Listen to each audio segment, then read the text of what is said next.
বাংলাদেশের রাজনীতি অঙ্গনে আবারও গুঞ্জন শুরু হয়েছে।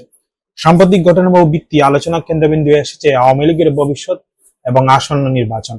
ক্যান্টনমেন্টে অনুষ্ঠিত একটি বৈঠক সমঝোতার প্রস্তাব দেওয়া হয়, যেখানে আওয়ামী লীগের নির্বাচনে অংশগ্রহণ ও আসন ভাগাভাগি বিষয়টি ছিল। তবে ছাত্ররা এতে আপত্তি তুলে এই প্রস্তাব প্রত্যাখ্যান করে।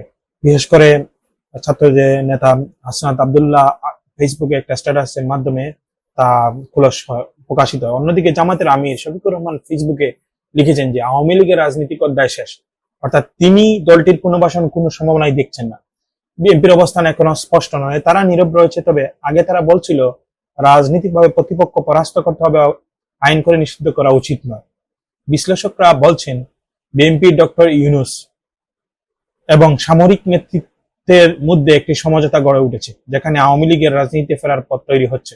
তবে প্রশ্ন হলো, এই পুনর্গঠনে আওয়ামী লীগের নেতৃত্ব দেবে কে, আর শেখ হাসিনা কি এতে সম্মতি জানাবেন? শীর্ষ আওয়ামী লীগ নেতাদের বিরুদ্ধে যেসব মামলা চলমান, সেগুলো থাকলে দলটির ভবিষ্যৎ সংকটে পড়তে পারে। অতীতে 1975 সালের পর আওয়ামী লীগের পুনর্গঠনে 21 বছর লেগেছিল। এবার যদি দলটি দীর্ঘ সময়ের জন্য রাজনৈতিকভাবে নিষ্ক্রিয় হয়, তাহলে ভবিষ্যৎ সংগঠিত হওয়া কঠিন হবে। রাজনৈতিক মহলে গুঞ্জন রয়েছে, ভারত আওয়ামী লীগকে নির্বাচনে অংশ নেওয়ার পরামর্শ দিয়েছে। দলটি সম্ভবত এ বিষয়ে ইতিবাচক মনোভাব দেখছে।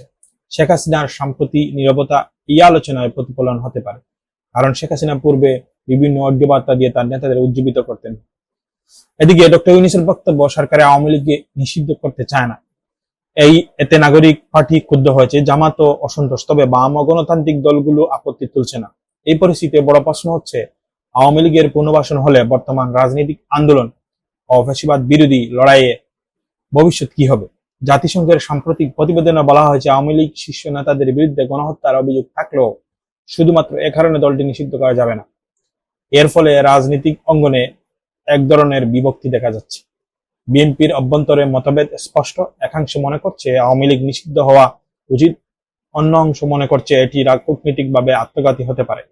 বিশেষ করে ভারতের সঙ্গে সম্পর্কে অবনতি ঘটলে পরিস্থিতি আরো জটিল হতে পারে। সব মিলিয়ে বাংলাদেশের রাজনৈতিক ভবিষ্যৎ এখন অনিশ্চয়তার দিকে। ঈদের পর এই মেরুকরণ আরো স্পষ্ট হতে পারে এবং তারপর নির্বাচন আনুষ্ঠানিক তারিখ নির্ধারণ হতে পারে, এমনটাই অনেকে ভাবছেন।